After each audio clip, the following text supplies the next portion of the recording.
So a couple more episodes of the '90s version of Land of the Lost today, and just a forewarning: I will probably mispronounce the name of a dinosaur, um, but see if you can spot it. Maybe I get it right.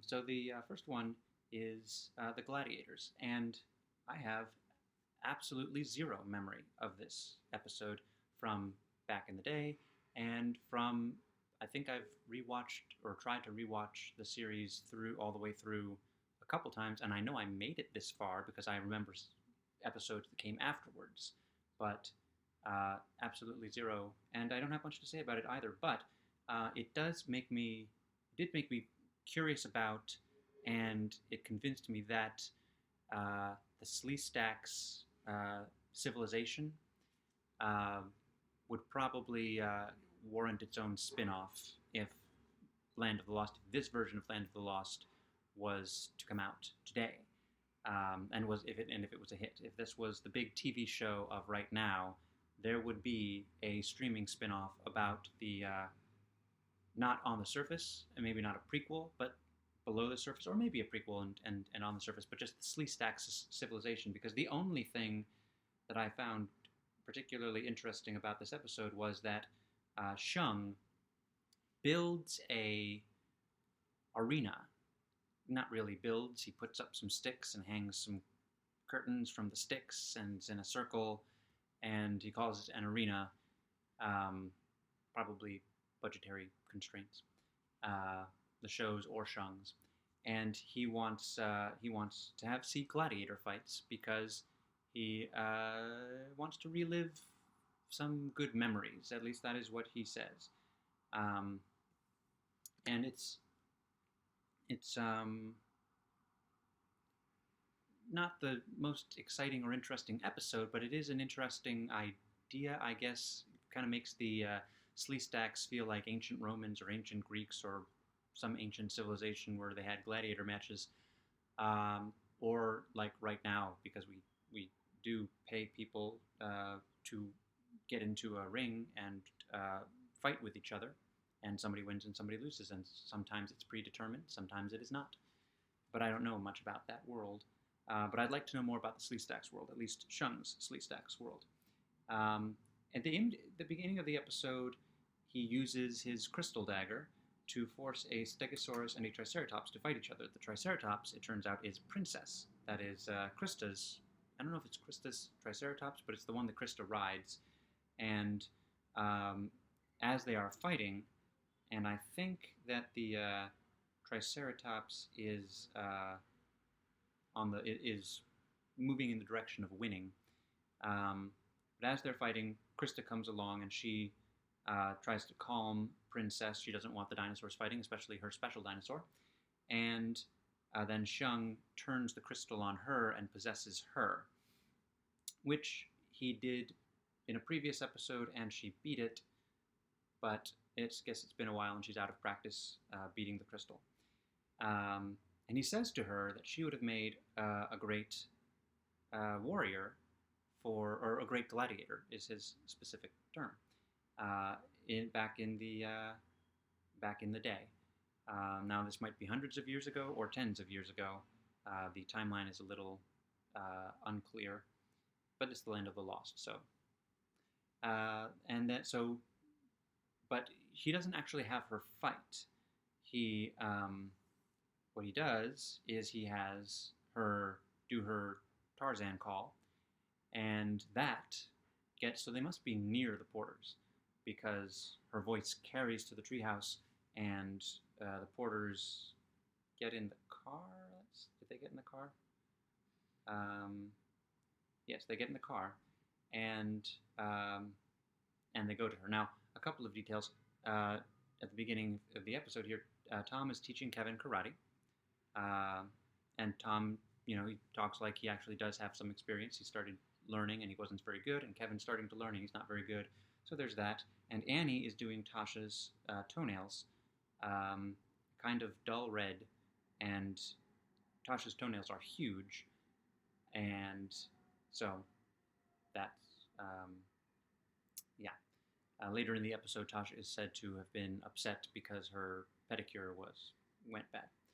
Uh, so there's that. Yeah. Um, so they get in the car. They leave Tasha at the treehouse, but of course Tasha has to go. And Stink, I think, comes across Tasha, and they go together, so that everybody ultimately ends up at the thing. But the car, the Sleestaks ambush it, and they pull everyone out and bring them to the thing. And then Shung uses crystal dagger to now make Kevin and Tom fight, which I guess weakens its hold on Krista, who is standing by Annie's side. And then Tom and Kevin fight. Kevin has his own nickname. Krista is Longhair to Shung and the Sleestaks, and Kev, it turns out, is Quickmouth. And I don't know about Annie or Tom if they have names. He does call Tom Porter. Shung calls Tom Porter. So it's just Annie who's and I wonder if they eventually call her Big Eyes or something. So let's see. But maybe I think first, before Kevin goes against his father, Shung has him fight Keeg or Nim, one of the lesser Sleestaks, and remembering his father's good karate advice, Kevin figures out that the Sleestak has weak side vision and defeats him. And so that's when Shung possesses them to fight each other, which releases Krista, who then she notices that Stink and Krista have snuck up behind and are hiding in a bush. She says she has a plan. Her plan is to push Annie in between Kevin and Tom so that Annie can start separating them and making them not fight anymore, which, since they are possessed and she is tiny, might not have been the best idea. But Krista then goes after Shung, and she manages to knock the crystal dagger out of his hand, which releases everybody, and Stink goes after them as well. Stink does a little combat with Kevin early in the episode and does a back roll thing to use Kevin's momentum. Kevin's jumping at him to attack, and Stink does a back roll, tosses Kevin. Kevin does the same thing to the Sleestak, so it comes back around. But the most important thing that happens is that Krista smashes. First, she uses the crystal. She takes the crystal dagger and she uses it to drive the Sleestaks away, and then she throws it on the ground and smashes it with a large rock. So I don't know if the Sleestaks come back. I think they do, but Shung's main weapon, gone. Now maybe he can make another one. There are more crystals, we know that much. But that I thought was, like, it was one of the few permanent change sorts of plot points to happen in this show. Usually things aren't really connected. There's not a lot of stakes, but that is a significant thing. Nothing gets introduced or goes away. Things get introduced, but nothing goes away permanently. So it seemed like a bigger deal than most things that happen in most episodes. But that's it for the Gladiators episode, other than to say they make the repeated joke that Stink's feet stink. So Life's a Beach. Now this is another, so that nothing particularly weird about that episode, and I said that season 2 was where the weird stuff happened. Life's a Beach does have weird stuff, and it has more of the weird stuff. And the weird stuff is Nakami, a kind of a purring fish man named Nakami, who is very, very tall, played by Tom Allard. Let's see if I got that right. The same actor who plays Shung. And here's that dinosaur. So they go to the beach.